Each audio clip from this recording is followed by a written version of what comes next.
Bismillah ar-Rahman ar-Rahim wa salatu wa salam ala Rasulillah amma ba'd. So inshallah, I thought for this lesson what we're going to do is just very, not speedily, but we'll just go through the first chapter. I'm just going to read through the chapters just to give you a sense, and then we're going to do some grammatical evaluation for the new chapter.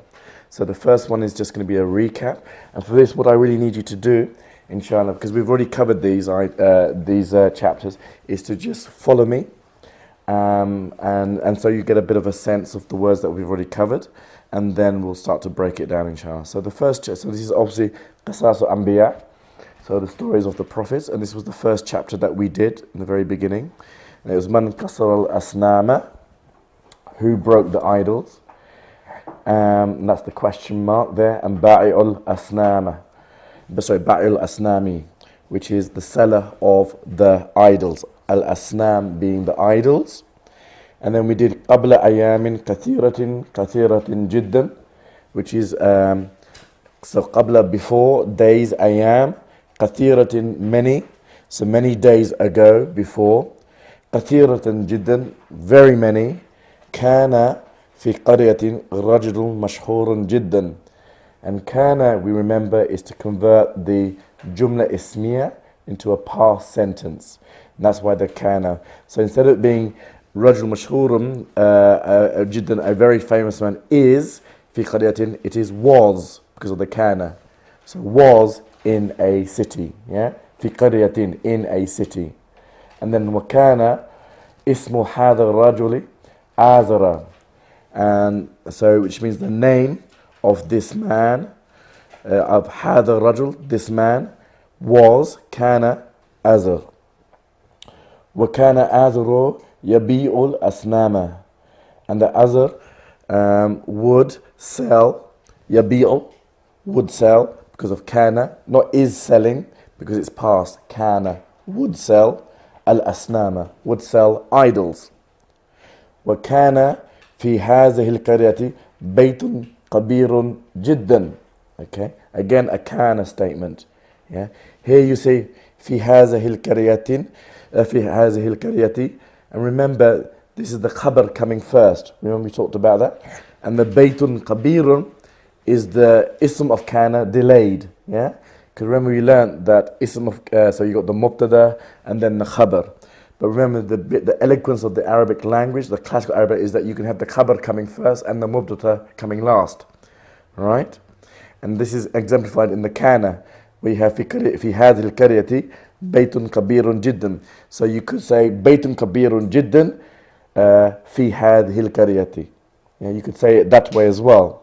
And it basically means a large house, baytun kabirun. And baytun kabirun is your mawsuf sifa. Right? Bayt being the entity, the noun, kabirun being your sifa, ism, yeah, meaning large, and jiddan being your adverb. And remember, adverbs can modify adjectives, yeah. So it's like very large, jiddan, kabirun jiddan, very large. So a very large house, you could say kana was fi hadhihi al-qaryati, was in this town, right? But you could also say, and translating, say there was in this town a very large house. You can translate it in that way. The idea is that you know what bits are what. Okay. وَكَانَ فِي هَذِهِ الْبَيْتِ أَسْنَامٌ. Okay. So the idols were in this house. Okay. وَكَانَ فِي هَذَا الْبَيْتِ أَسْنَامٌ. So here again the ism of kana is delayed, أَسْنَامٌ, and the khabar of kana is coming first, في هذه البيت. Okay. أسنام كثيرة جدا. Okay.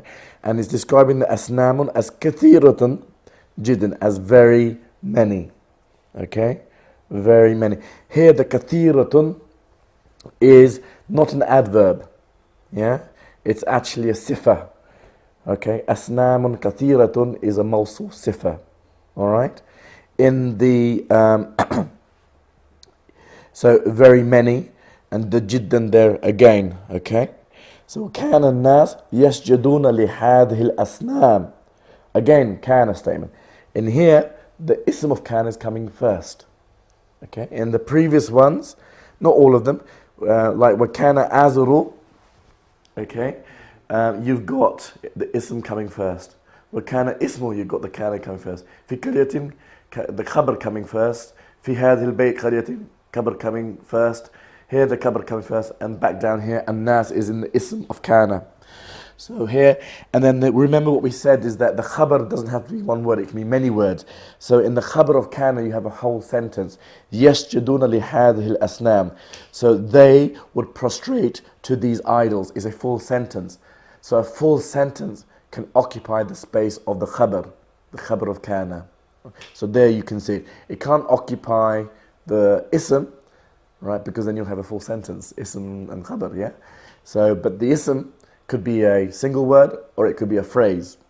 So you could say الناس, the bad people. Yeah, so bad would be people would be mawsul sifa. Yeah, the bad people would prostrate. You could say that, right? So you got two words for the mubtada or the ism of kana. But it cannot be a sentence. It can be a phrase or a single word. But in the khabar, it can be a single word. It could be a phrase or it could be a sentence. And here you can see a sentence example. يَسْجُدُونَ لِهَذِهِ الْأَصْنَامِ.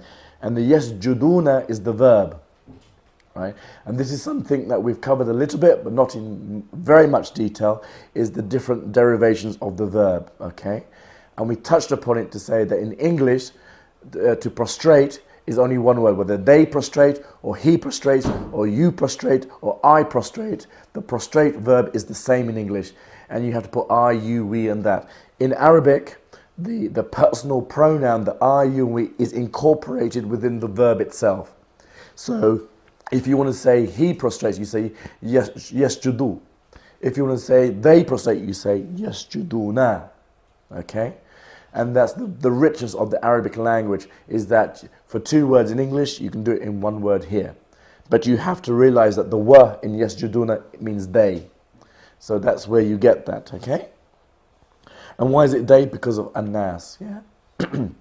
Yasjudun al-asnam, so they would prostrate to the idols, okay? So then we moved on to the second page, and we said, وَكَانَ آذُرُ يَسْجُدُ لِهَذِهِ الْأَصْنَامِ. So here you said the yasjudu. So in the previous it was yasjuduna. Now you have yasjudu. So there you can see the example. And with time, you're going to be able to recognize what are the isms and what are the verbs by just looking at them. And that's just exposure. And also the patterns. Because remember we said that to differentiate between a past verb, tense, to a present tense verb, the clues are the ya, ta, alif, and naf. Yeah, like yaf'alu, taf'alu, af'alu, naf'alu, and the dhamma at the end. So that kind of gives it away. So when you see that sort of pattern, you're going to be, most probably it's going to be a verb that you're dealing with, and that's going to be just exposure and recognition of that. Okay, so here you got yasjudu because of azar. Azar is a single person, where annas is obviously people. So here you got the azar would prostrate to these idols. Then you got وَكَانَ أَذُرْ يَعْبُدُوا هَذِهِ الْأَصْنَامِ. Then here you got يَعْبُدُوا. So Azar would worship these idols. Okay? And then we went to the second chapter. Again, lots of kana statements. And this is what I mean by going through the text line after line with the kana. I think for more or less most of us, we understand kana. We know there's three parts. The fi'l naqis, the ism of kana, and the khabar of kana. And this is what I mean by getting this into your head passively, yeah? So you don't have to actually write it down, you know it through exposure now. So again, وَكَانَ آذُرَ لَهُ وَلَدٌ رَشِيدٌ جِدًّا. But what you can see with the kana statements, they're getting more complicated. There's more words. So there's more words that you have to fit into these slots. How much is in the khabar, how much is in the ism? And here you've got Azar, so Azar would, had belonged to him, a waladun rashidun. So waladun rashidun is a mawsuf sifa. Walad being boy, rashidun being righteous. So it has to match in every way. So Azar had or belonged to him, lahu, because when we say lakum dinakum waliyadin, to belongs to you, your religion, to being belongs to my religion. So here belongs to him, who Azar was a righteous boy. Rashidun jiddan, very righteous. وَكَانَ اسْمُ هَذَا الْوَلَدِ إِبْرَاهِيمَ. And here you can see that the ism of kana isn't just ismu. Here you got ismu هَذَا الْوَلَدِ. So you've got three words taking the ism of kana, And Ibrahima is just one word of the khabar of kana. And remember, how do we work that out? Not from guesswork, not from meaning, because we look at the grammar. That helps us as well. So ismu has one vowel. Remember what we said? That it should be, if we replaced it with a normal, its normal would be ismun.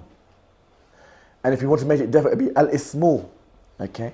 But if it's ismu without the al, it must mean what?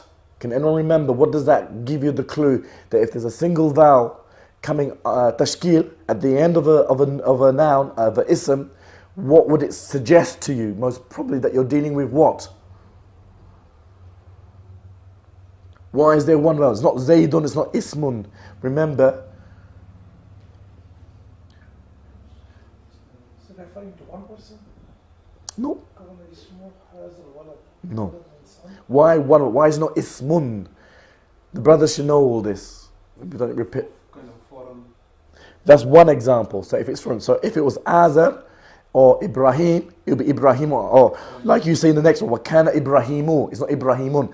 But if we replace Ibrahim with Zayd, it would be Wakana Zaydun. It wouldn't be Wakana Zaydu. It would be Wakana Zaydun.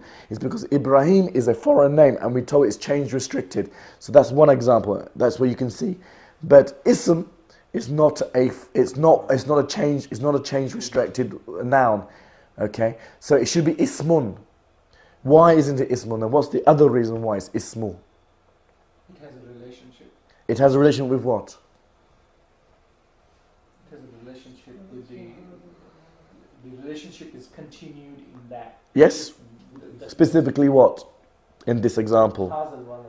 Yes. And what do we call that relationship? What do we? Yeah. Mudaf ilay. Right.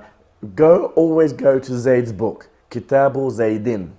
Not Kitabun Zaydin or Al-Kitabu Zaydin. It's got to be Kitabu Zaydin. One vowel. Kitabu. Right? Zaydin. And this is, if you take out the haza just for the time, it'd be Ismul Waladi.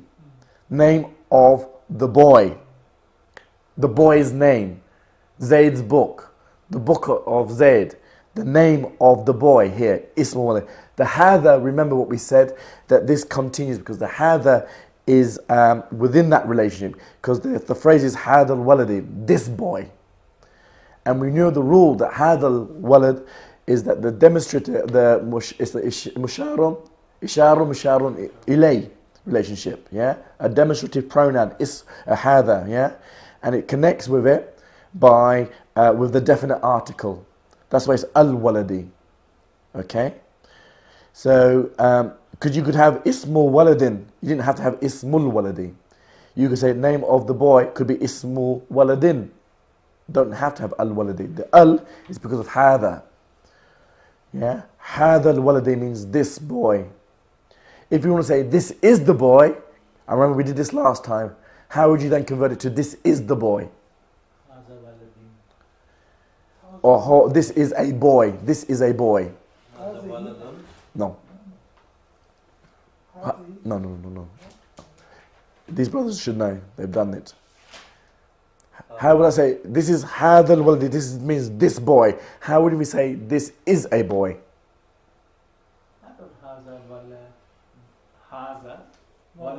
Correct. Hada waladun. There's no al and there is a tanween. Waladun. Yeah?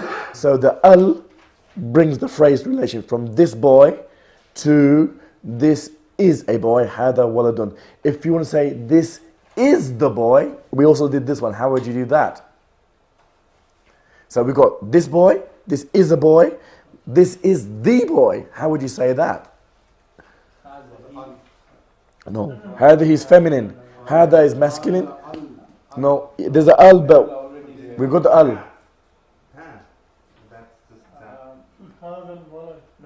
What's that? So say it again, please. No.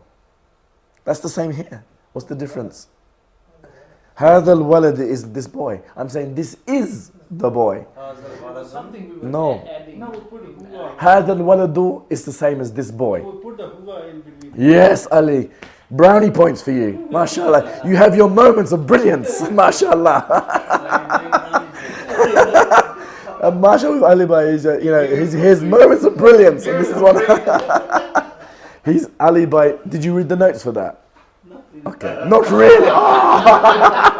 But at least but at least he has the notes and he's reading it. MashaAllah. Barakallah feekum. Yeah, that's it. It'll be هذا هو الولد. The huwa would come in, and it's a pronoun of separation to make it a mubtada and a khabar. Okay, so that's just your idea here. But let's go back to this. So we got wakana ismu, not ismun. So you're already thinking mudaf ilay. Then you got hada al-waladi, which then confirms that you've got the definite article on walad, and it is in the state of walad is in the grammatical state of what? Jar. And the mudaf ilay is in the grammatical state of what? Oh.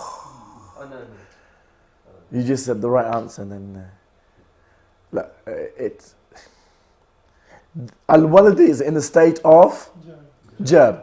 Mudaf ilay is in the state of jar.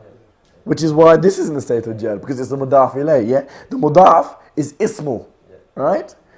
Right? The thing that's being possessed, and the mudaf ilay is the one that possesses it. So kitabu zaydin, kitabu is that being possessed. Zaydin is the possessor. Zayd is possessing the book. Yeah, the boy is possessing the name. Okay, right. So we can ismu hada waladi Ibrahima is Ibrahim, and we know that's the khabar because the khabar, the kana of khabar is in what state? Grammatical state. Nasab. And that is normally reflected with Fatha. Correct. And Ibrahim is reflected in repetition. Yeah. With Fatha, yeah, it's in the grammatical state, yeah. And it's not Ibrahiman because it is. And if it was Zayd, it would be what instead of this? Zaydan. Zaydan? Zaydan? Why? Why would Ibrahima be replaced with Zaydin? Because it's in the state of jar.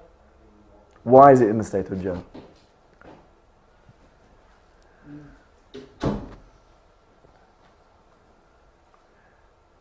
Ismu hazal waladi.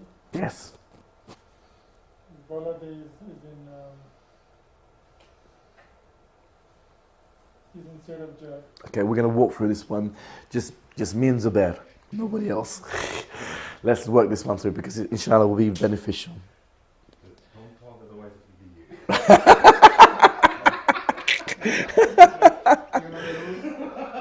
you. Let's just work this one through. Bismillah. Because this is a good one. Okay. So, Zubair bhai. Okay, let's start from the very beginning. Okay. وَكَانَ إِسْمُ هَذَا الْوَلَدِ إِبْرَاهِيمَ. So what are we dealing with? It's a murakkab, many words. So what type of murakkab is it? So kana is the fi'l. No, let's go broad first. Let's not go into kana first. First of all, answer the question and tell me why. So what type of murakkab are we dealing with here now? This thing here. What are we dealing with here? What kind of murakkab? What are the choices? This is mufid, murakkab mufid. Good. It's a murakkab mufid or jumla, which means sentence. A sentence meaning that where silence is appropriate, is beneficial, it's a complete expression. Sentence. Yeah, correct. Which is called a sentence. Very good. Okay, so we know it's a sentence. So it's a jumla.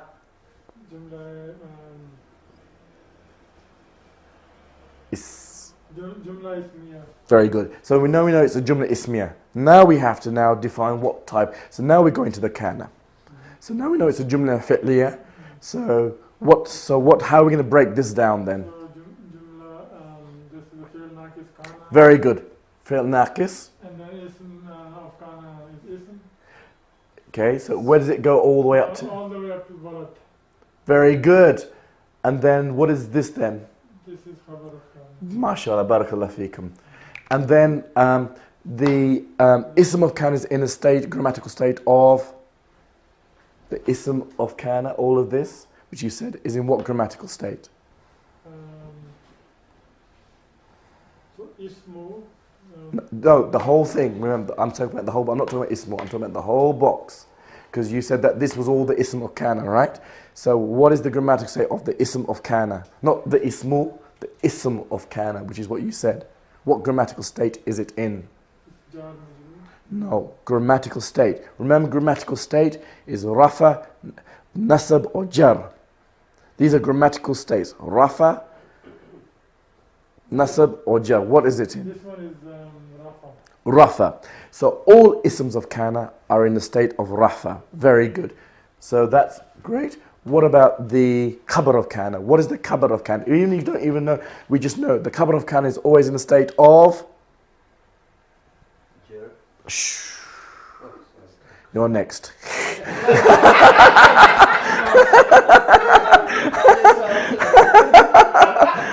But it's wrong as well.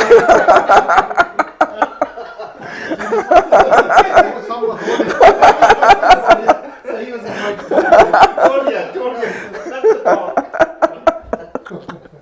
He couldn't help himself. Zubair bhai, what is this? The grammatical state of the khabar of kana? It's what do you call that? So you got rafa, nasab, or jar. You got three choices. It's nasab. It is nasab, mashallah. And nasab is normally reflected with a What do you call it? Daba. fatha. Fatha. Fatha. J double B. Okay. And because this is a single word, it will express it. This is a multiple of words in the ism of kana. So the whole sentence, okay, is in rafa, but the individual words have to worry about themselves internally. But the whole thing is in the state of rafa. Okay? When it's one word, you'll see it being reflected like that. Okay? So therefore, it cannot be in jar, right? Okay? And it cannot be with. So if it was Zayd, instead of Ibrahim, it would be Zay. Zaydin. If instead of Zaydan. Why Zaydan? Because Because this is foreign word and that Zaydin is not. Because remember, the change restricted is that there is no. So the rafa for change restricted, like Ibrahim, will be Ibrahimu or Ibrahima and Ibrahima. So rafa will be in dhamma, nasab will be in dhamma, and jar will be in dhamma as well. In fatha. Yeah. So dhamma, fatha. For rafa, dhamma. Okay. Nasab, fatha, and jar, fatha as well, for the change restricted isms. For the non-change restricted, then the fatha will change to the kasra, as it should do in jar, right? Okay, so it's dhamma, fatha for change restricted. For normal isms, right, it's going to be all three, fatha, dhamma, and kasra, right? Okay, well done, Masha. You can sleep now, Zubair bhai. You're done on your side. You passed. You got through it. Okay. What's the difference? Look, you know it in the context of what you're dealing, because you got a kana statement. Right, okay. Yeah, so you're right. So it's the fatah. So you got 50-50 chance. Is it in nasab or is it in jar? And this was where people came out with the jar. You're right. You just did the wrong 50% guess, but you had a 50-50 chance. Right, but what should have upped your probability is kana, because you know the rule is the khabar of kana has to be in a state of nasab. That's what gives this away, that this is in nasab. It can never be in jar, because the khabar of kana is never in jar, nor is the khabar itself. In the normal mubtada khabar, it can never be in jar. It's only in jar. Remember, we did it in the very beginning. Jar is only expressed in two ways in the whole of the Arabic language. There is no other, yeah? 2 ways. In nasab, it's 12 ways. In rafa, it's 8 ways. But in jar, it's 2. It's easy. You know the jar. It's the mudaf ilay and after a preposition, right? And this cannot be mudaf ilay. It's just on its own. Yeah? So there's only 2 ways. Any noun can be in jar. If it's a mudaf ilay or it's a majrur after a preposition jar. Yeah, that's the only way you're going to see a kasra or a jar grammatical state.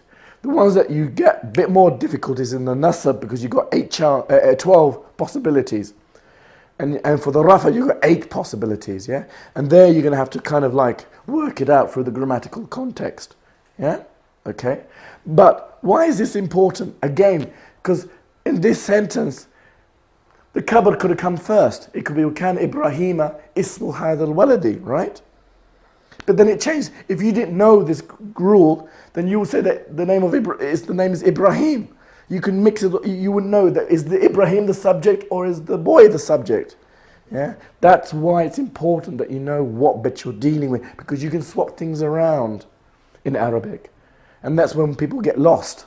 So you have to know the grammatical rule. Okay, and then we've got وَكَانَ إِبْرَاهِيمُ يَرَى النَّاسَ يَسْجُدُونَ لِلْأَصْنَامِ. Now here you've got a fatha, right? And remember, we have a fatha here for the khabar of kana, right?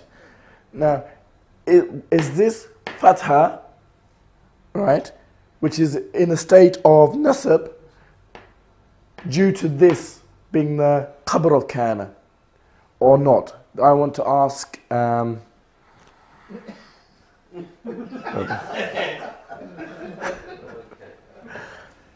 Just repeat the question, please. Okay, I want to know, an-nasa, is this in nasab for the same reason that Ibrahim is in the state of nasab, because it's the khabar of kana? No, It's not. You're right, and why? That I have to think about. That's the hard part.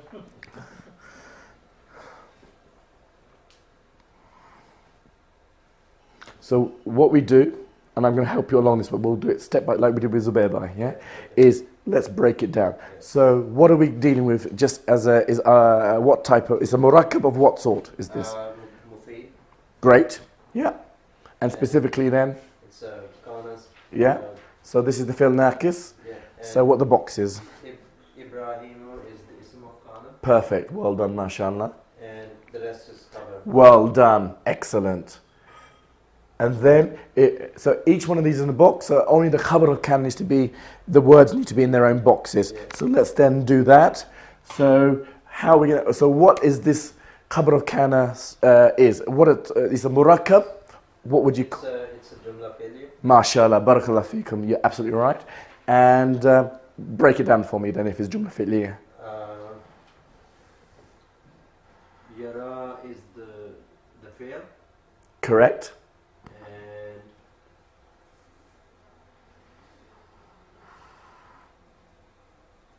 Lil Asnam is the object.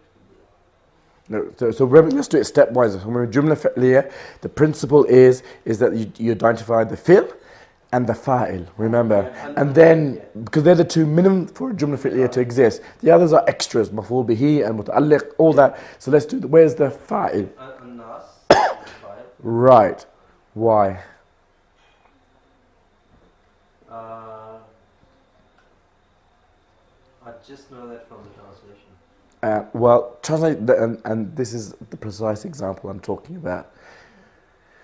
Zahid, you're next after this. I couldn't say anything. Your head was down. That's what. Something I mean. He's the one. I think because constantly he is avoiding you, so that's why. The point is, brothers. Okay, but still, why is this the fa'il? What's the principle? So again, let's go back to basics. Okay, so in a jumla fi'liya, we have a fi'l, a verb, which we've recognized, and we have a fa'il. What state, grammatical state, is a fa'il? Because a fa'il is going to be an ism, right? Yeah. So what is the grammatical state for a fa'il? Should be nasab. Okay, so let's always go back to our examples of Zayd hitting Amr. Yes. Yeah? Daraba Zaydun Amran, right? This will give it to you. So just remember that. That's your verb equation there that you know. So if Zayd is the subject, yeah, Zayd hit Amr. So daraba Zaidun amran, right? So correct? No, you don't. If I'm wrong, you tell me. If yeah, you agree. So what is Zaid then? Is that in a state of what then? Zaidun. Zaidun, yeah, Zaidun is the file. And what? But it's not then. But it's Zaidun, not Zaidan. Yeah, that's right. So it's in a state of what then? You can do Daraba Zaidun Yeah. Amran, right? Yes. So Zaid is the one who Hits. yeah. Who hits. So he is the file. Correct. Zaid is the fa'il. Yeah. And what state is he in grammatically? That's Rafa. Correct. So my question then is, what is An-Nas? First of all, describe An-Nas to me. Is it An-Nas? What possibility can we have An-Nas in? What three grammatical states? We have like Kitabun, Kitaban, Kitabin. So do the same for An-Nas. So it could be An-Nas. An-Nasu, Yeah. An-Nasa, An-Nasi, Right. And so this is An-Nas. An-Nasa. So was it most likely to be in the grammatical state of then? This is Nasab. Nasab. Okay.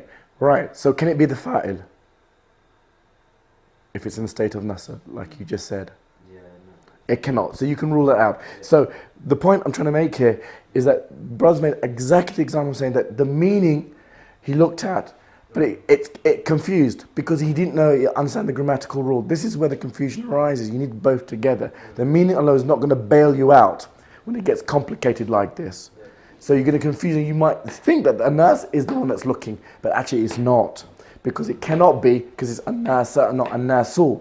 So you can rule that as the fa'il, and we can deal with that later. So you've got to find a fa'il, because that's the rule. A Jumal fi'l must have a fa'il, and that fa'il must come after the fi'l. Yeah. So where is it? Yasjudun, within it's embedded.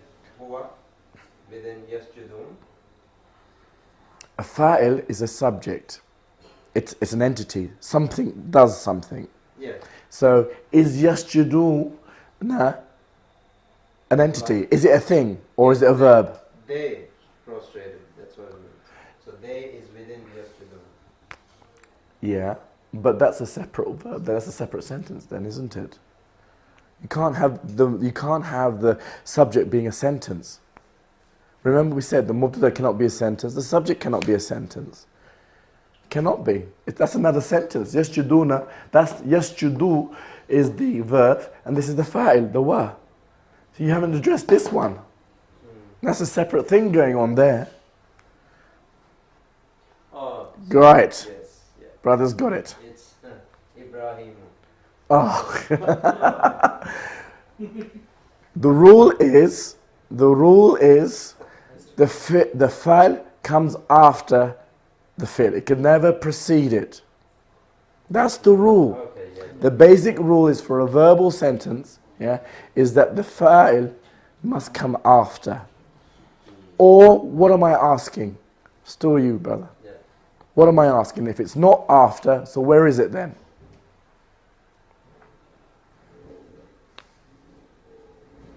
Well, then it's.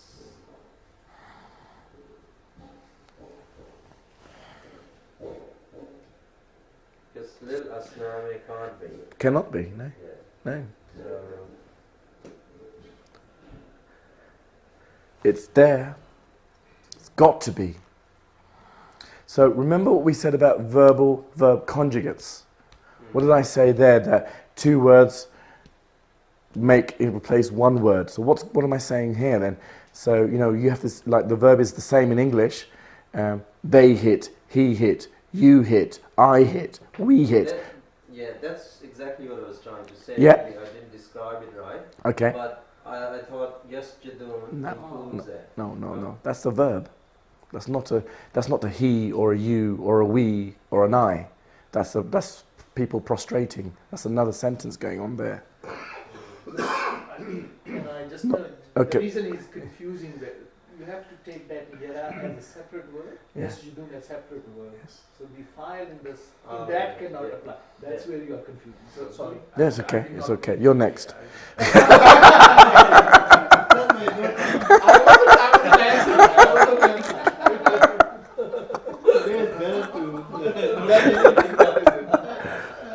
Sorry, I Okay. figured this out. All right. It's okay. So basically, right, is that you take out the huwa. Yeah? Yara, yeah. The huwa. Right? Because it has it embedded in it, right? Yeah? Fa'ala, he did. Jalasa, he sat. Daraba, he hit. The huwa is inside of it. So if it's not after it, it's inside of it. It's got to be either or. It cannot be both. So if it was an-nasu, then you don't take out the huwa because the an-nasu fulfills that purpose. And there is no ism that's after it in the state of rafa, because lil asnam is in the state of jar. It cannot be. It's got to be in the state of rafa. And yasjuduna is a verb in itself. So Okay? why would yaran nasu be Yeah. wrong here? Can we use that? Yaran nasu? That's a different sentence. That's not what's here. But would that mean the same? No, of course not. Because then that becomes the subject, not the object. So why not just Yuduna? Let's not go into even more confusion. Just let's clear the basic confusion first before we go into the more detailed confusion. Let's go back because let's go back because it's getting too confusing because we haven't cleared the basic step 1 confusion and then we're going to another step 2, 3 confusion and without clearing the number. Let's do number 1 first and then we can do step 2 and 3 confusion and we'll come to that. But let's just clear this one up first. Okay? I can do next 3. You know, so here, he was seeing the people, right? So the way you would do that there is your fa'il, and then the whole of this becomes the maf'ul bihi. The whole of this, right? The whole of this becomes the maf'ul. Because remember, you can only, within this, in the khabar here, this verbal sentence is, this is the fi'il, this is the fa'il, and an-nas yasjuduna lil asnam is the maf'ul bihi. Right? There is a relationship going between these two, an-nas and yasjuduna, right? Which we haven't covered yet. This is describing the people in what state they are. He's seeing the people in a condition where they are prostrating to the idols. Yeah. So this is a description of this. It's not a mawsul sifa. It's we call it a dhul hal hal. Yeah. It's like Zaid came to me. How did he come to you? He came to me riding. I saw the people not walking, not running, but prostrating to the idols. It's describing the people, their condition. I saw the people tired. I saw the people happy. Yeah. Same principle. I saw the people playing football. Yeah? So the people are being described as being in what condition they were in. This is the same thing. That's why there's a connection. We haven't done dhul hal and hal, but this is why that is actually, all of that is the maf'ul bihi, and you break that into the dhul hal and the hal. And then in the hal comes your state, Ali, that in the hal you have a verbal sentence and a muta'alliq going on here. Within the hal. That's the verbal sentence comes within that hal, right? But I don't want you to 100% understand it because we haven't covered it. The basic principle is that when you've broken it down and that you've understood that an-nas must be the object. Even if you got confused with this has to be the object simply because it's in a state of nasab. All right? It cannot be the subject. It will be an-nasu. Yeah?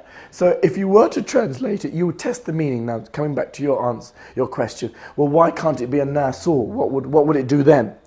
Well, you could, but then you test the meaning. Does it make sense? Right? So if we put a nasu, then what that would basically mean is Ibrahim would, the people would see, they are prostrating to the idols. So what they're saying that the people would see somebody else, they, who are they? We don't know. It's confusion. It doesn't make sense, even when you put the an-nas. So that's why it constructively can work, but it doesn't actually make any meaning. It's just a nonsensical statement. Yeah. So yeah. Okay. Then you got Yarannasa Ya'badun al-Asnam. So again here you've got the fi'l. An-nasa is in the state of nasab. There's a fatha, so it cannot be the subject. Therefore, you take the subject out. There's your fa'il there. And the rest of all of this is the maf'ul bihi. Again, you've got a hal and dhul hal relationship. The dhul hal is the people, and what are they doing? What did he see the people? They were worshipping the idols, not this time, not prostrating, but worshipping the idols. Within the hal, you've got your verbal sentence again, with the fa'il, the wa, and the maf'ul bihi bin asnam. Right. So if you looked at it without breaking it down, okay, if you looked at it like this, you would think that al-asnam could be the object of the seeing, right? Because it's al-asnama. You could say they saw the idols. But you know, when you break it down grammatically, this is in a state of nasab, not because of yara, but because of ya'buduna. Not because of yara. Yeah. This is the state of, this is the object of the worshipping, not the object of the seeing. The object of seeing was the people. And the asnam and the ya'buduna is describing the people as worshipping idols. You see? Then you can start to get a bit more understanding. So the meaning alone is not going to convey unless you break it down like this. And you think, oh, okay. وَكَانَ إِبْرَاهِيمُ يَعْرِفُ أَنَّ الْأَصْنَامَ هِجَارَةٌ. So, Ibrahim, not Zaydun, because it's a change restricted foreign name. So that must be in the ism of kana. What would Ibrahim? Ibrahim would see. Yeah? Would see. Yeah? أَنَّ الْأَصْنَامَ هِجَارَةٌ. Sorry, Zubayba? No, Sorry? to know. Yarifu. Yeah, sorry, Yarifu. To know. Yes. That the asnam are hijaratun, are stone. Alright? So here, this was the new thing that we learned last time. Okay?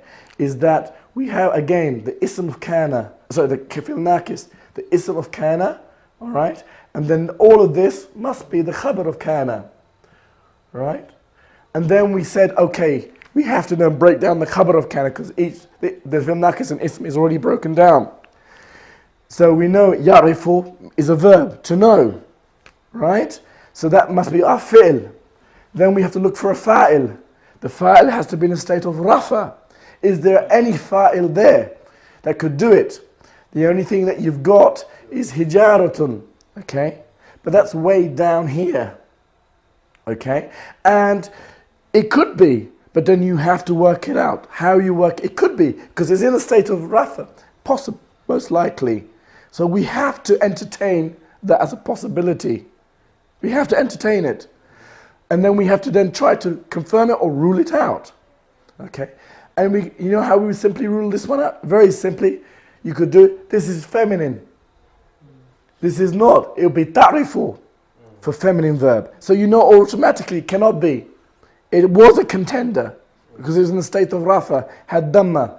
Yeah? But because there's no coinciding grammatically, it cannot be. Alright?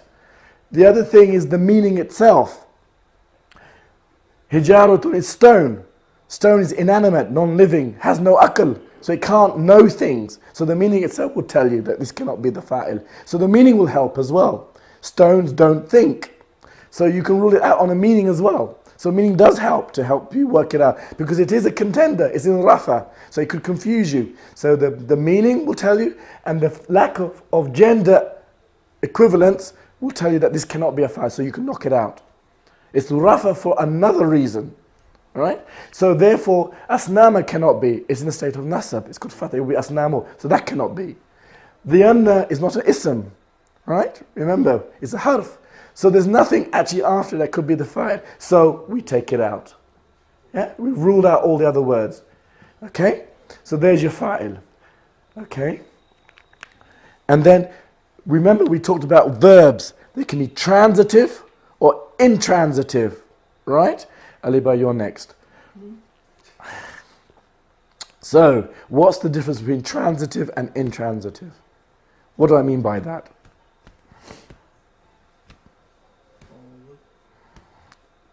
When a verb is transitive or when a verb is intransitive? What am I trying to say here?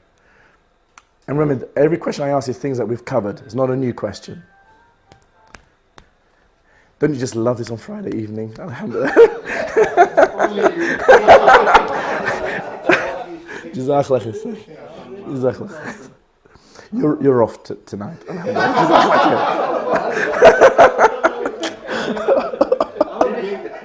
Typical. It's lovely. Zahid Bhai, this is so lovely. You're off for the next two Fridays. This is really So everyone should bring his coffee. Ali Bhai, you didn't give me anything, so you're on. No, actually, forget about transit. Because this is important, right? Because transitive, what that means is that there's certain verbs that don't need an object. Those verbs are called intransitive, meaning like he sat. You don't have to have an object. Whereas hitting does need an object. I'm hitting what? You need an object. So that verb is transitive. It means it must have an object. So to know is transitive, right? You need to know what. You can't say I know. We did this last time and you said, well, that in English you can say I know. And what we said there was that English is different from Arabic. You have to think Arabic. So in Arabic, ya'rifu is transitive. It always has an object. In English, to know doesn't, right? So we have to remember that there's not a similarity. Yeah. So to know in English can be intransitive. I know. In Arabic, if you say a'rifu with a alif, a'rifu means I know. You have to have an object. It is transitive. It is not intransitive. So there has to be an object in Arabic. That's how they consider the araf. Okay? So this is a transitive verb. It must have an object. So this is a transitive verb, okay? So if it's a transitive verb, then, and you would know that from the meaning. So if you didn't know that, and that's where the grammar doesn't necessarily bail you out. So you have to have a somewhat of, well, what is this? I'll have to look it up in the dictionary. Oh, okay, it says arifa ya'rifu, and it will tell you that this is a transitive verb. That's how you will know it. And that's just a matter of vocab. All right? So there's no other way of escaping that. And the meaning itself can help you to know, you think, oh, I need to know something. That gives it away a bit as well. I'm dealing with a transit. So that must mean there's got to be an object. Otherwise it makes no sense. And so the rest of it has got to be the object. And you can test it out and say, well, he knows what? That the asnama, the idols, hijarun, are stone. So you can test the meaning out and say, yeah, that makes it sense that this is the object because it works. Yeah? So you can say that the maf'ul bihi, which is all that, is correct because I tested it through the meaning. Right? It still makes sense. Right? Now, why is this anna here? Because yes, we can say that, but we can say that he knows the idols are stone. Right? He knows this. We don't need the an. Why can't I just do ya'riful asnama hijaratun? What's wrong with that? Why isn't the maf'ul bihi just here? Why am I putting the anna? Because maf'ul bihi can't be a sentence. Because a maf'ul bihi cannot be a sentence. Remember, the khabar can be a sentence. The khabar of kana can be a sentence. The mubtada cannot be a sentence. Right? The fa'il cannot be a sentence. Right? The maf'ul bihi, the object, cannot be a sentence. If we didn't have anna, Yeah. would it be al-asnama still or al-asnamu? It will be al-asnama. Right? And I'll explain to you why. Because you have to understand why is it anna, with the anna al-asnama. Because anna, okay, is a harf which is an amil. Right? Now, can anyone remind me what an amil is when it comes to a harf? What does it do? When we say amil, what do we mean by that? Changes the state. So like fi sabilillah, alhamdulillahi, right? Okay, so it changes the state from the rafa, which is the default position, to jar in the kasra position, okay? Anna is another one like that, but it has a different rule, right? So in the kana, the ism of kana is in the state of rafa. The ism of anna is in the state of nasab. The ism of anna is in the state of nasab.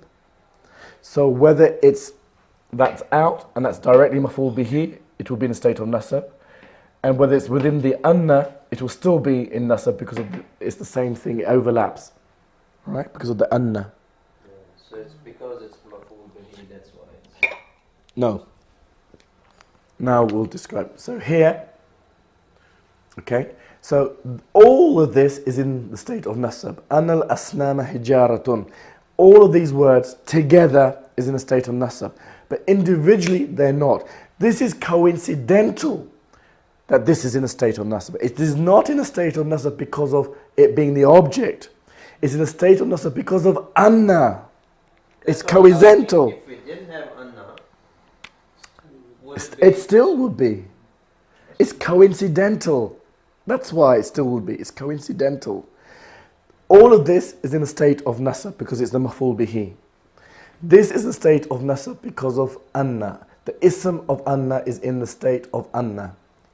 In the state of nasab. The ism of anna. If we took out the anna and this would be the direct maf'ul bihi, yeah? It's in a state of nasab, so it's coincident that both match. But hijaratun is within the object, but it's not, is it? Yeah. And the reason that isn't because the khabar of anna is in the state of rafa. That's why. Whereas the khabar of kana is in the state of nasab, the khabar of anna is in the state of rafa. So now you can see that there's no way hijaratun could have ever been a subject. It's in fact the khabar of something. It's no way the mubtada, it's no way the subject that we traditionally know as Zaydun, daraba amaran. Or it is actually because of the anna that is in the state of rafa. In what condition you will have, like now we have al-asnama. Yeah. In what condition we will have asnaman? Okay. Right. Well, you asnaman because this is definite article. Remember we said kitabun or al-kitabu. So for the definite article, it would be a single. If there was no al, you'd be right. It'd be asnaman. Of course, you're right. Then it would be then. But it's the definite article. And this is not really actually this al. Just a little added ingredient. Doesn't literally mean the idols. It means about the idols in general. It's just the quality. These are idols. So they call it al-asnama. Rather than saying the idols, it's just categorizing them as idols. Al-asnam.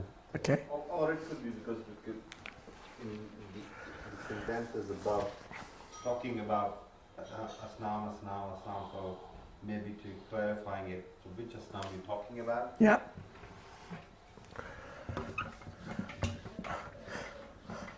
Yes, absolutely. It could be multiple reasons. And we will go into in depth about the definite article and how it's used in different ways, yeah? But at the moment, you don't need to, you can just appreciate it, but not necessarily understand it. It's not... Okay. So, we did أن الأصنام حجارة. Then we say وكان يعرف أن الأصنام لا تتكلم ولا تسمع. So, he would know يعرف أن that the asnam, the idols لا تتكلم, do not speak, تتكلم ولا تسمع, and do not hear. Alright? Just one other thing before we go. Here, al-asnam are stone, hijaratun. This is feminine singular. And this is plural masculine. Right? Remember, isms can be masculine or feminine. Alright? It doesn't mean these were male idols. The word itself, grammatically, is not. It's like Khalifa. Khalifa is in meaning a male person who is in charge, but it's actually feminine in terms of its words, its letters, because it's got a ta marbuta. Yeah? And vice versa. So here, the word itself is actually masculine, right? It's like, like Alhamdulillah Rabbil Alamin, Ar-Rahman Ar-Rahim. So Rahman is in masculine, Rahim is in feminine. Yeah, doesn't mean that Allah is feminine or male or female like us. It's just the word itself is like that. So, Okay? sorry, how we differentiate is feminine or masculine? There's lots of different rules. One of them is just the term marbuta would give that way. That the word itself is feminine. So that term makes it feminine. And here, what I wanted to get you to is that if this was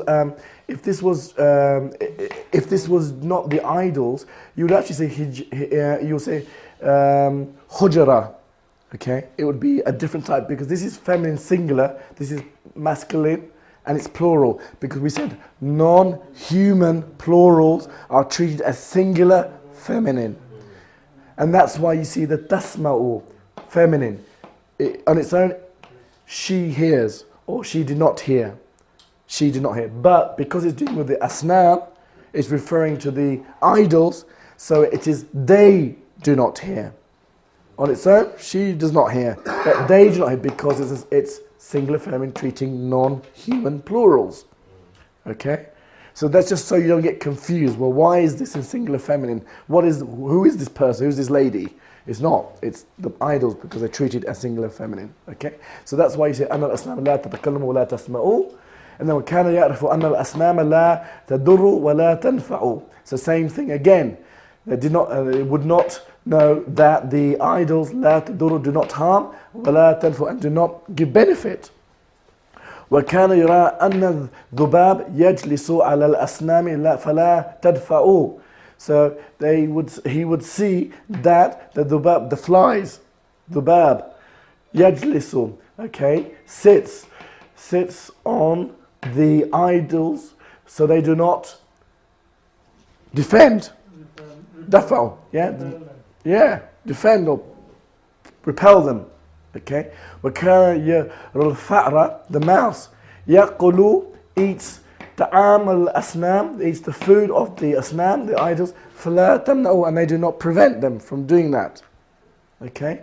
وَكَانَ إِبْرَاهِيم يَقُولُ فِي نَفْسِهِ, and we did this last time. Ibrahim would say, يَقُولُ فِي نَفْسِهِ, within himself, inside of himself, or however you want to translate it. لِمَاذَا يَسْجُدُ النَّاسِ, so why do the Anas yasjudu prostrate lil asnam? Why do they prostrate to the idols? Here, bro, the Anas is the subject because remember it's in fatha, damma, so it's in the state of rafa. So there you don't need to pull out a huwa because it's there for you, and you can test it with the meaning. Yasjudu, what about the people prostrating to the al asnam? And this is your muta'alliq, yeah. Because it's got a ja and majroor thing, all right? Relationship going on, okay? So we did all of this last time. And then very quickly,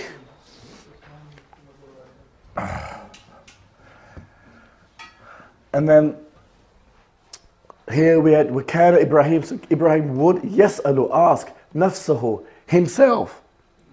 لِمَاذَا يَسْأَلُ الناس, again, must be rafa fa'il coming after, yeah?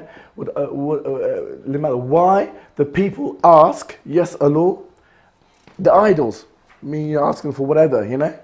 He goes, why would they do that? Okay, and this is where, and then we carried on here, I think we did all this as well. Rather than nafsuhu and Yeah. fi nafsihi, is it because it's fi, that is why nafsihi, and here is nafsahu? Okay. So yes, correct. So because it's the internal, the fi is the jar majroor relationship, which is this is the direct object. So it's not a muta'alliq, it's directly from the verb. That's why it's in the state of nasab. Absolutely correct. So nafsihi and then nafsahu. Yes, nafsihi because of fi, the harf coming before it, and when there's no harf here, so if we were to say yes, so if we had a bi, so yes, it will be nafs, then it will be nafsihi, right? But because there's no preposition, no jar, it's direct object, then you don't have jar majroor, then it's a complete maf'ul bihi directly from this, and therefore it has to be nasab. That's why you get nafsahu. So when it is fi nafsihi, Yeah. then fi changes the what do you call it? Yeah. Seen in the state of what do you call jar, nafsihi. Yeah. And then ha dhamma becomes. Yeah, this is an interesting one. Here you got he and you got who. This he is about pronunciation. It's not in jar. These are both in the same state. It's just pronunciation. Because when you say, you can't say nafsihu, it's just from an articulation point of view. So don't get confused to think that he must be in the state of conscious, because pronouns don't change their, they don't have any reflections. So huwa is always huwa. Ana is always ana. Yeah? They have an end, tashkil, ana, with a fatha. Yeah? But it's not, it doesn't indicate, it does not reflect a grammatical state. They have grammatical states, but they don't reflect them. So whether huwa is in fa'il, or the object, or in the possession, it will always be huwa. Okay? The reason that this is in he is not because it's in a state of jar, and this is in the state of rafa. Both nafsahu. So this will be in a mudaf ilay relationship. All right. So this will be a mudaf and a mudaf ilay. Mudaf and mudaf ilay. So both will be in a state of jar. Okay. But who is always pronounced as who. The reason that this is he is just articulation, because of the kasra that comes that comes before it, just for pronunciation. That's all. So it is not for you to get confused. Well, oh, this must be in rafa and this must be in jar. No, they're both actually in jar. Not because this is in kasra. This is just coincidental. It's because of just articulation. But you'll get to know that. I don't want to bog down too much, because you'll recognize when that is, because it's yeah, don't get too bogged down with that. Because the actual word is nafs, isn't it? Yeah. Yes, nafs. So the scene is the last, in a way, last. So if it is jar majroor, you would expect scene would come to jar, isn't it? Here, nafs Yeah. and hu are two isms. Yeah. Two isms come together in a mudaf ilay relationship. That's when you're mostly going to see that. When they're joined together, a possession. So it's his self. His book, Zayd's book, the book of Zayd, the self of his self. Yeah. So the self is being possessed by him. That's what, if you want to boil it down to. So the who is mudaf ilay, and the nas is mudaf. All right. But because the mudaf ilay is a pronoun, pronouns always are what we call mabni, which means they don't reflect their states. They have a state. They're isms. All isms have states. You've got three that you know. One, the Zayd, expresses all the states. Zaydun, Zaydan, Zaydin. Then you've got the restricted state. Ibrahimu, Ibrahima, Ibrahima. The who, for all three, is who. Okay? They never ever reflect it. It is coincidental when you have a fi, and then you have a naf, see he. The reason that's in he and not in who is because of this. The word before it is in si. It's just pronunciation. That's all. The Arabs said that if you have a kasra to make it easy on the tongue, so it flows easier, nafsihi. It's a nafsihu. You know, it takes a bit more. And if you want to get scientific about it, they actually talk about the throat letters and the tongue letters. And when there's a discordance between those, that's when there's certain rules. And that's a bit tajweedi, but it actually helps you in terms of your grammar as well. So discordance between throat, because to go from tongue to throat is difficult. Yeah? And you'll see some of these rules coming in the grammar as well later on. Sorry, can Yes. I ask a question? Here we have yes, alu, nafsahu. Yeah. And in another example, it's like kullu nafsin. We have Yeah. Kullu nafsin, yeah. Yeah. So Kul- what's the reason of having? Okay. So yas'alu is a verb. Kullu is not a verb. Kullu is an ism. And it's the same thing. That's why it's nafsihin, because it's a mudaf ilay. Kullu being the mudaf, and nafsihin becoming the mudaf ilay. So that's why it's nafsihin. Nafsin. Yeah. Okay. So kullu being there. That's why. Okay. But this is a verb. Yas'alu is a verb. Okay. Right.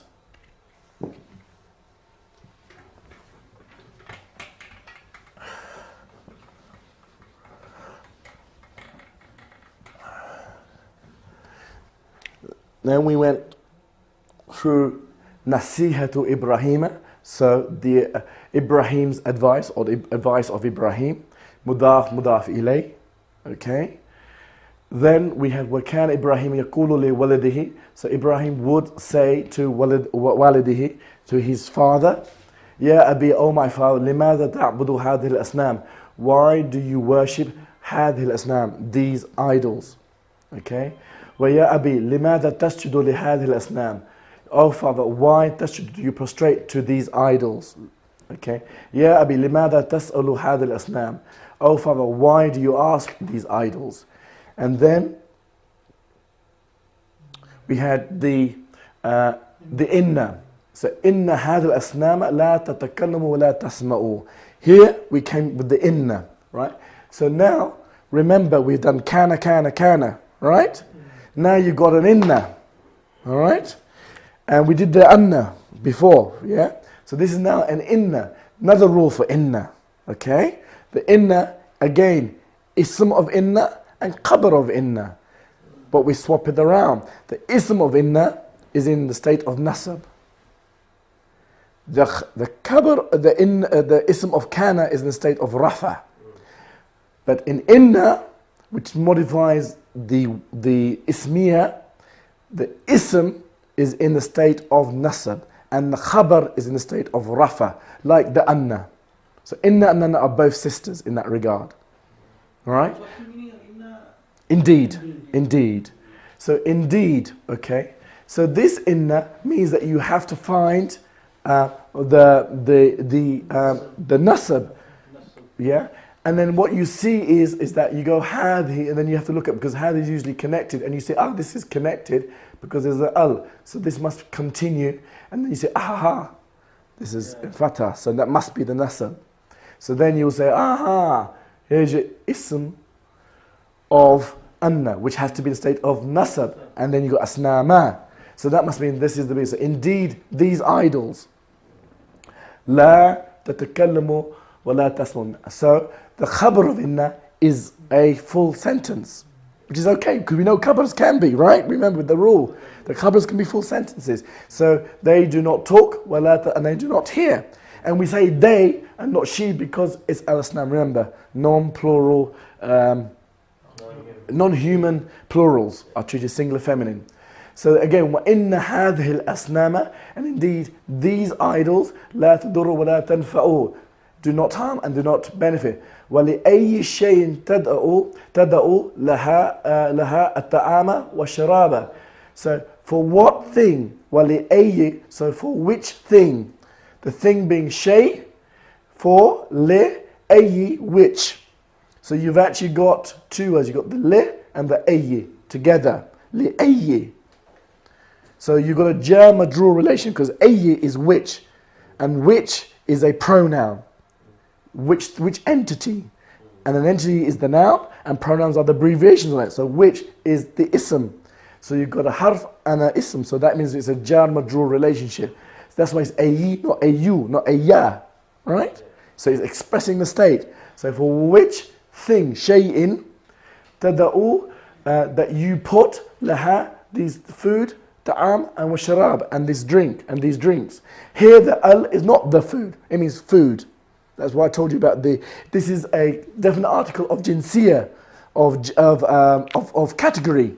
Yeah? So this is about food, not the food, this special food is about food. So you could say, for which thing do you put food and drink? You don't have to say the food, the drink. You can say food and drink. It's a categorization al, and we'll go into that more detail. But there you can say it doesn't have to be the. So when هذه الأصنام يا أبي لا تأكلوا ولا تشربوا. So again, indeed, these idols, O Father, do not لا تأكلوا, do not eat, and ولا تشربوا, and do not drink. وكان آزر. So يغضب ولا يفهم. And Azar, okay, it was change restricted, ism of kana. He became angry, يغضب, and ولا يفهم, and he did not understand. Okay, and this one is now plural. وكان إبراهيم ينصح لقومه. So Ibrahim would advise, ينصح, would advise لقومه, his people, قومه. Here again, who is not, it could have been like that, but it's he, not because it's in jar. It is in jar, but he's not expressing it. It's because of the one before it is in me, like nafsihi. So it has to be qawmihi. If it was qawmu, it would be qawmuhu or qawmahu. Yeah? Right? But it does it not because it's reflecting it, because it's just articulation.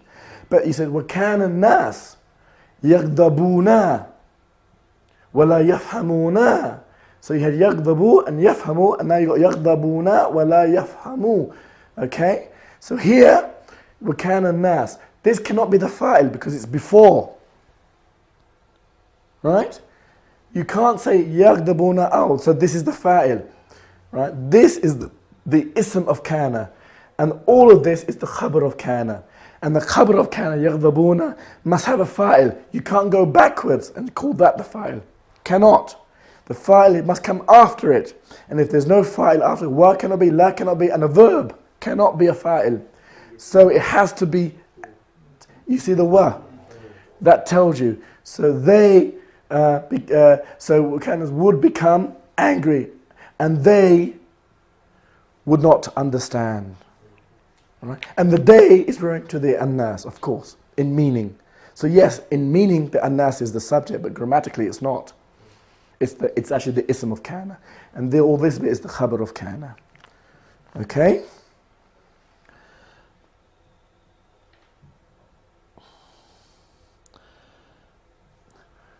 And then you've got here, last sentence. وقال إبراهيم. So Ibrahim said, أنا أكسر الأصنام إذا ذهب الناس وحينئذ يفهم الناس. And we're going to stop on this last line, okay, because it's information overload. Okay, but it's repetition of a lot of what we've done. Okay, but this one's an interesting one to end on, and this is Amrabai's task. Everyone else can relax. Everyone else can relax. And Zadwa, Jazakallah khair for the tea. So.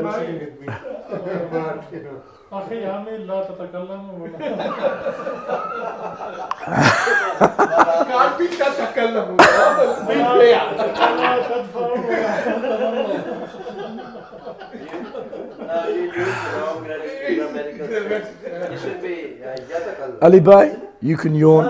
Zaid and Abdurrahim, you can chat to each other and look down.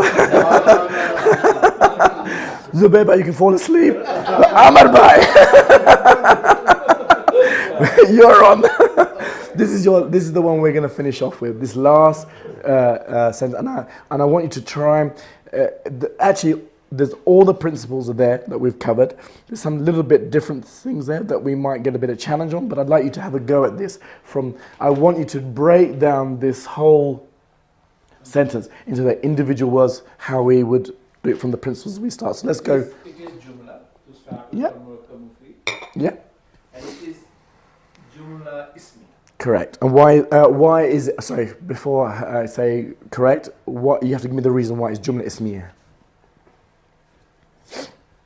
What's giving it Jumla Ismiyah? What is making it Jumla Ismiyah?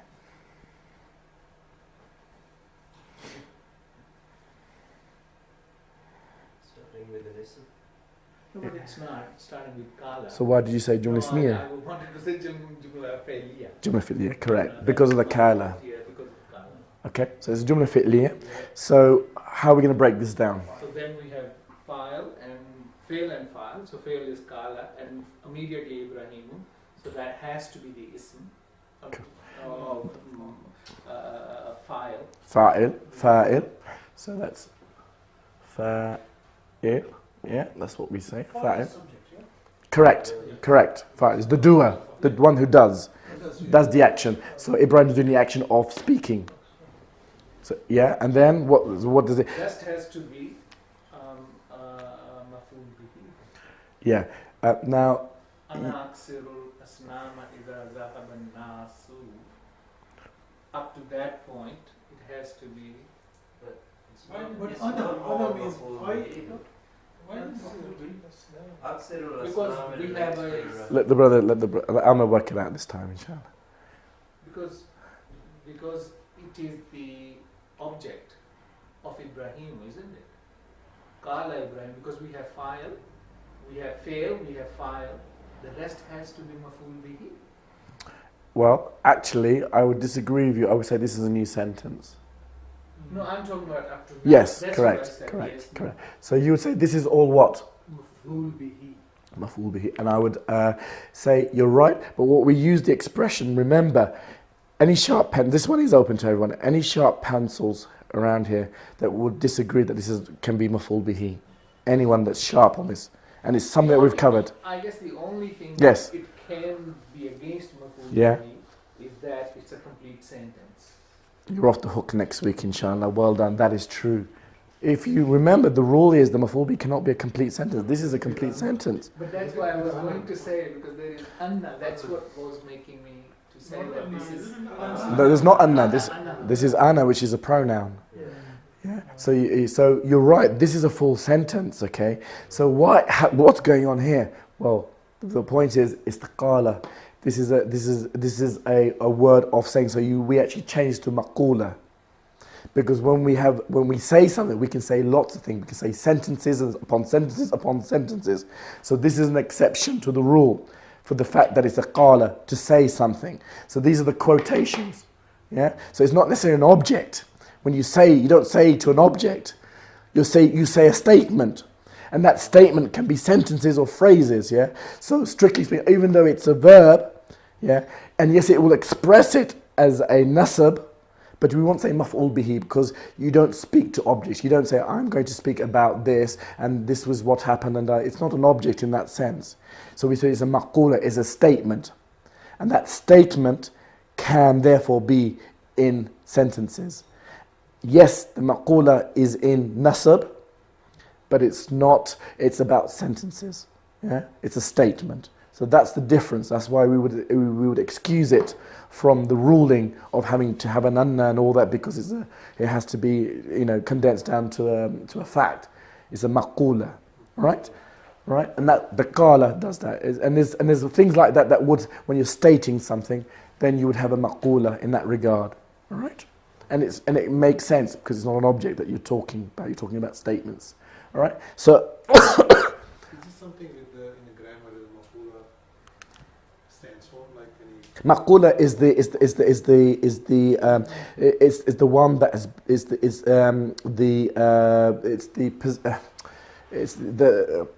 it's the one that's been done upon.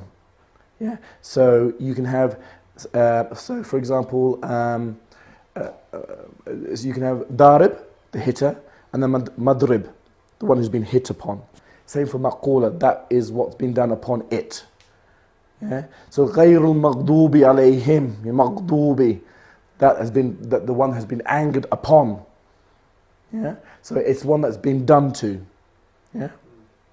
So that's what maqula means. But don't get bogged down by the statement. Just know that the maqula is the statement that comes and is in place of the maf'ul bihi. That's all you need to know at the moment. We don't need to go too technical on this. Does it have So Amabai, so I have a question. yeah, okay, go on. This is turning the tables. You're not supposed to. I'm supposed to have the questions. No, I wanted to know that is there any particular rule for it? That is the rule. how do we Like what is how it has to be nasab, rafa? What is the Maqula is in nasab. always in nasab? Always in nasab. The whole thing is in nasab. But remember, you won't see all the words in it reflected because they have to worry about themselves in self. So the maqula could be a whole page. It's a speech. The whole speech is in nasab. Because he said this. So he said whatever he said, and that reams of speeches is all in nasab. So what would be the translation of this the Okay, so Ibrahim said, I will definitely break ana aksiru, the idol asnam, idha dhahaba nas, when the people go. And thereupon, at that time, hina adhin yafhamun nas, and thereupon the people would understand. That's its basic meaning, all right? But now Amar Bhai is going to break this. So now, what do we do next, Amar Bhai? And why? Now we take it further as this box we have further divided. Why? into. Why? No trick questions, just why. Because we have to, because it's a jumla itself, so we need to If, further categorize this jumla into. I agree, but even more basic, why? Don't even use technical terms, why? This is important, simple steps. Even simpler than that. What is more simple? Because it is murakkab. It is murakkab, and because these others are already boxed up. Yeah. Yeah, there's nothing to do here. They're all in their single boxes. So you've done with it. So then you go to the murakkab. So you make sure that everything is in their single boxes. So you break this down into their single. So this is the only one that's in murakkab. The verb and the fa'il are all sorted out. Okay. So now we go to the maqula. Okay, because this is in murakkab. So break it down for me, please. For the, To me, this is jumla ismiya because of ana. correct. And so ana would be the, what would you call it there? Yeah, now break down that. So I agree, it's a jumla ismiya, so ana would be, Ana would be the ism. no. Let's get the terminology right. So you're right. This is a jumla ismiya because of ana. Ana is what? Isn't, Subject.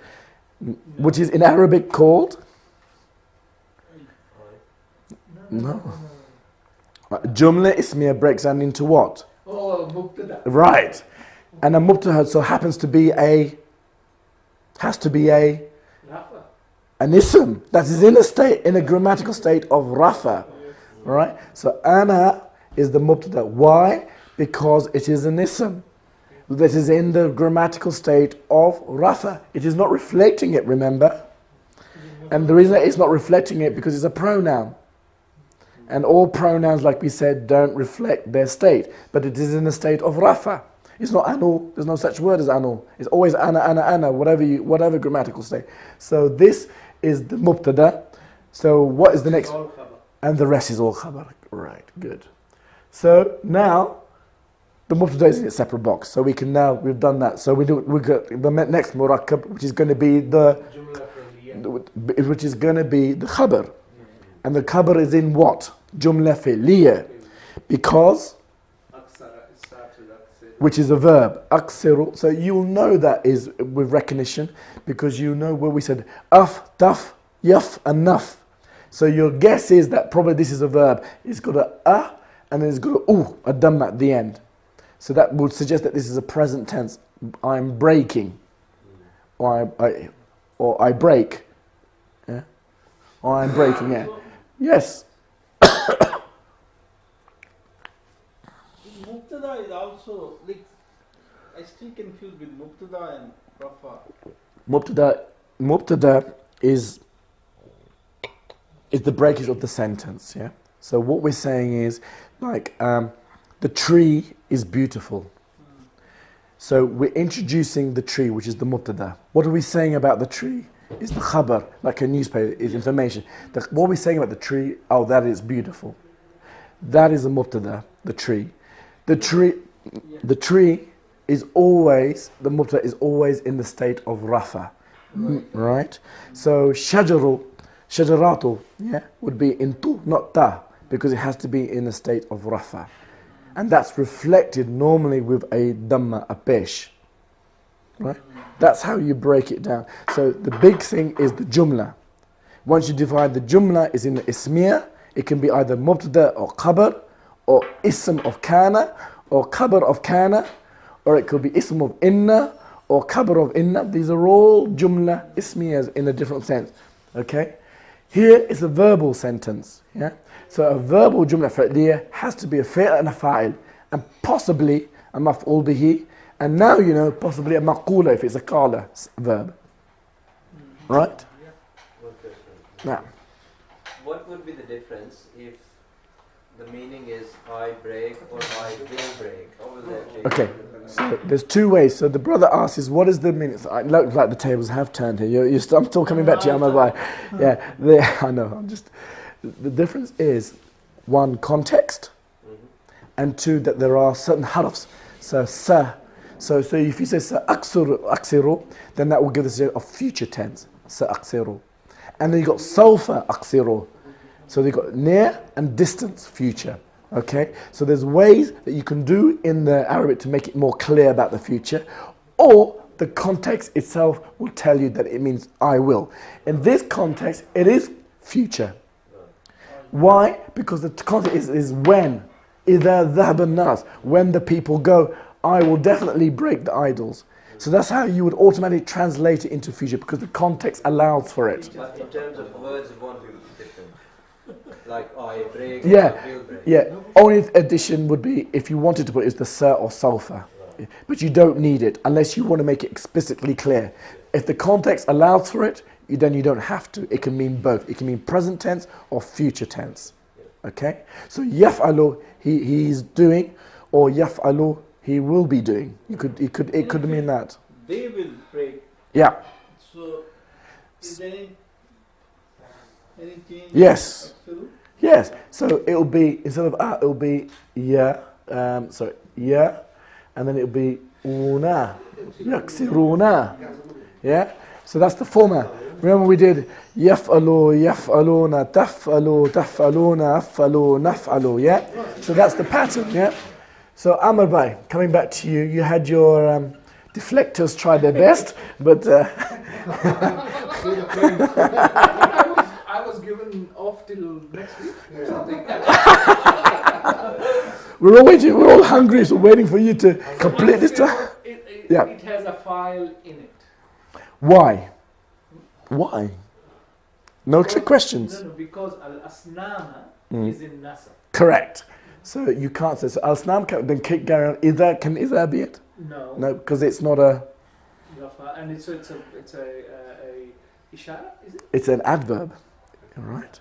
So an adverb can't be, it is when, it's time and place. When will you come? It's not about a person, is it? Dhahaba is a verb. Yes, and an-nasu.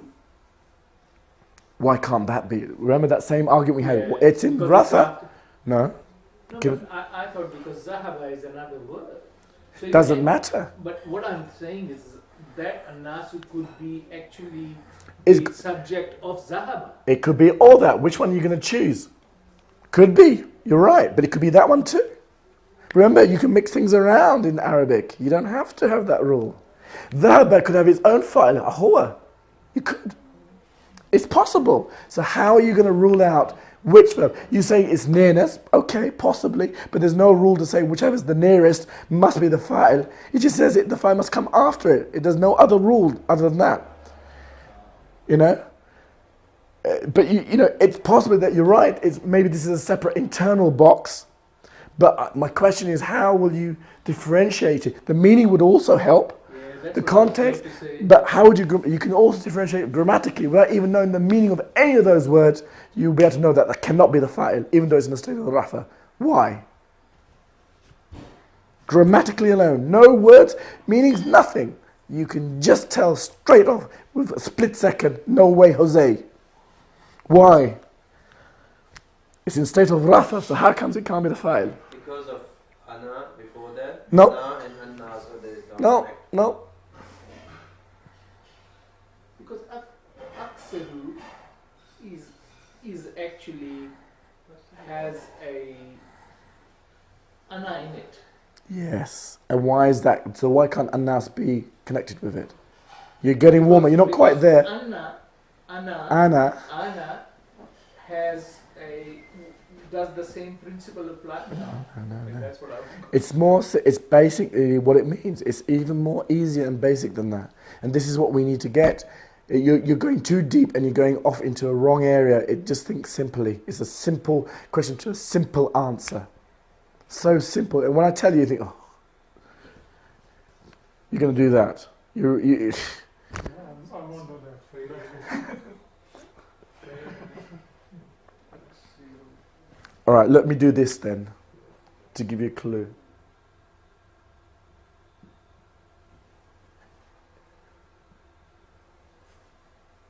Yaksiru.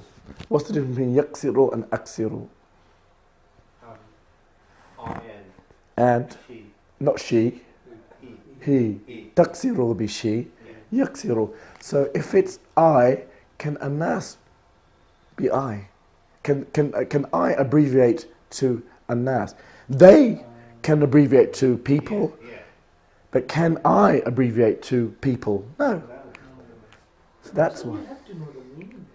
Uh, That aksaru means no, I. no, No, no. Ana, The it ak- has Alif, ana. alif is Yes. I. All you need to know, That's what I'm saying. all you need to know is that aksiru means I something. Because you know the rule. You know yaf'alu, taf'alu, af'alu. So you know it's on that meaning. Af'alu, aksiru. It's the same pattern. You don't need to know what qasr means. You know it's and it means I something. And therefore anas cannot be I. It has to be either he or they. Yeah. It cannot be I. Impossible. Mustahil. Yeah, that's why.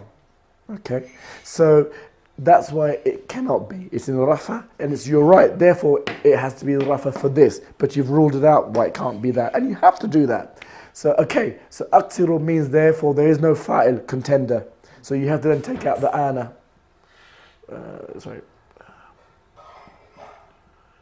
Ana. Okay, so that becomes your fa'il. There's your fi'il. Okay, carry on.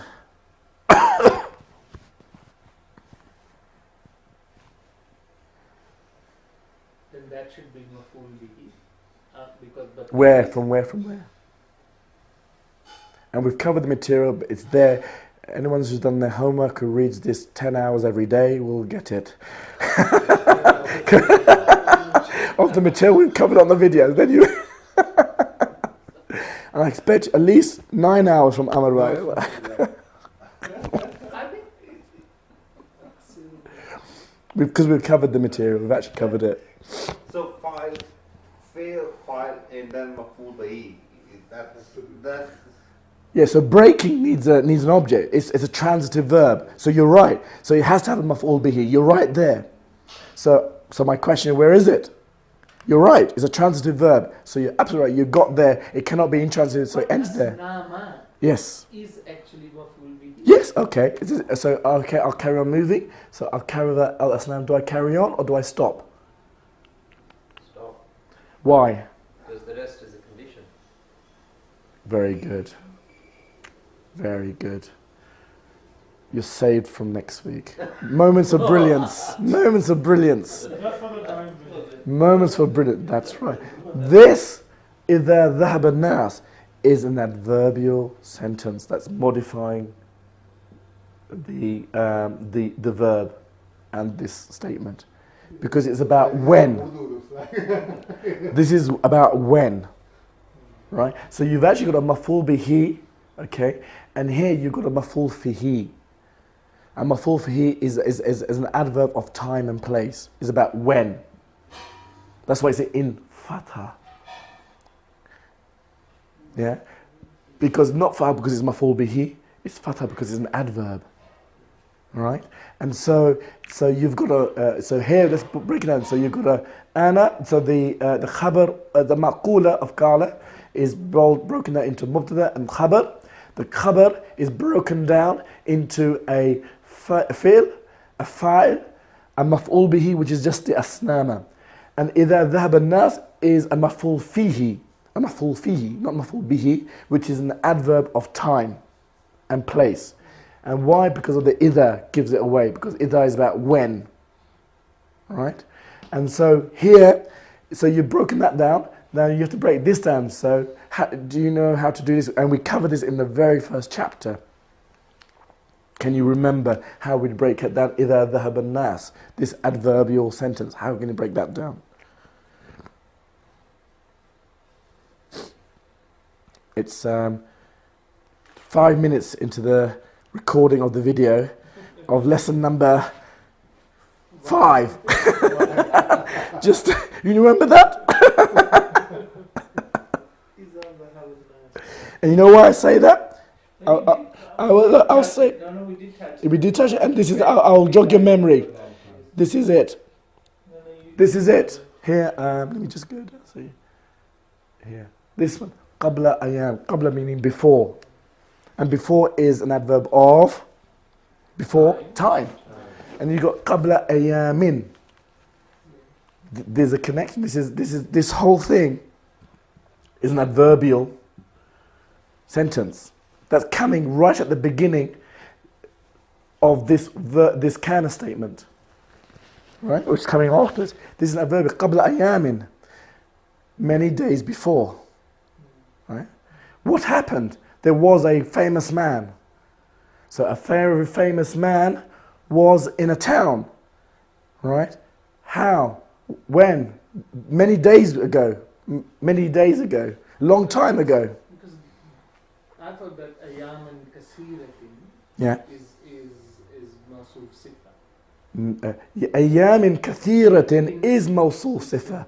But that is describing ayam. But qabla is also linked in with ayam. Ayam, this is many days, so you're right. This is mawsuf and sifa.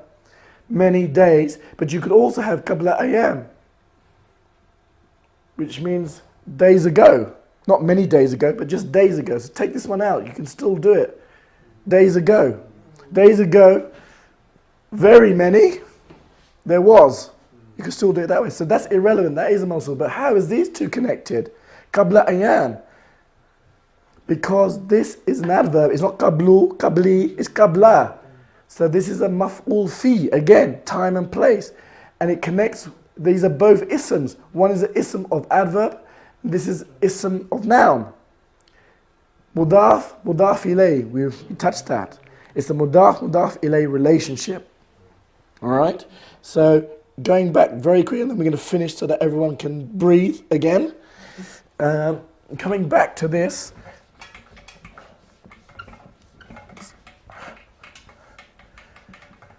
So, in this bit here, let's forget about this, we've done this. This last bit. Idha is the adverb of time. That's a mudaf, and this all things are mudaf ilay. When the people go. Right? That is a mudaf ilay. If this was a single word, like ayam, it would be ayamin. But because it's a sentence, it has to worry about itself. Alright?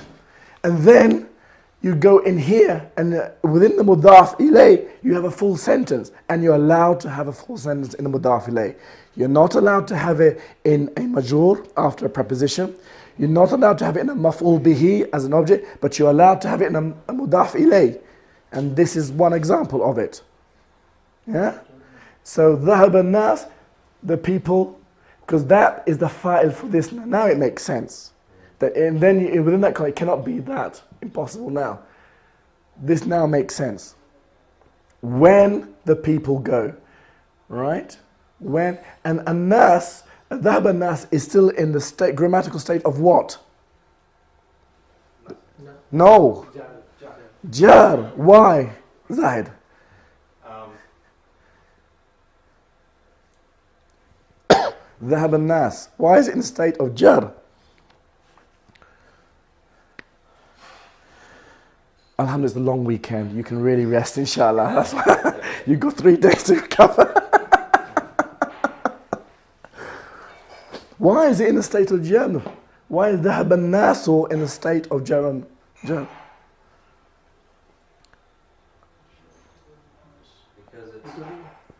it's cover of. No. It's mudaf ilay. It's mudaf ilay. Kitabu Zaydin. Zayd's book. Kitabu Zaydin. Not Zaydun, no Zaydan. Kitabu Zaydin. That's what you go back to. It's in jar. Right? But because it's a full sentence to worry about itself, the whole thing is in a state of jar. This is in a state of rafa because of it being the fa'il of dhahaba internally. So you have to worry about itself internally. But the whole thing is in jar. And then when you go inside of here, then you would say, you have a jumla fi'liya, this is the fi'l, and that's the fa'il. And then you've broken every single word down into its individual parts. Okay? And then, wahina idhin, this wa is not a continuation of this. So it's a separate sentence. And we will talk about the details of when a word becomes a continuation of a sentence or when it becomes a separate sentence. There's rules around that, but we'll cover that at a later point.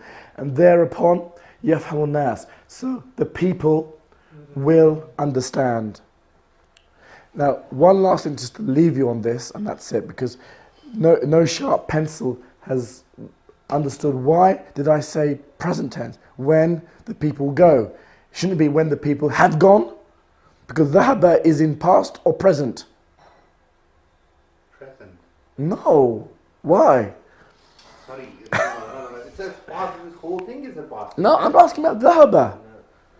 Fa'ala, dhahaba, jalasa, daraba. What does that mean? He's hitting or he hit?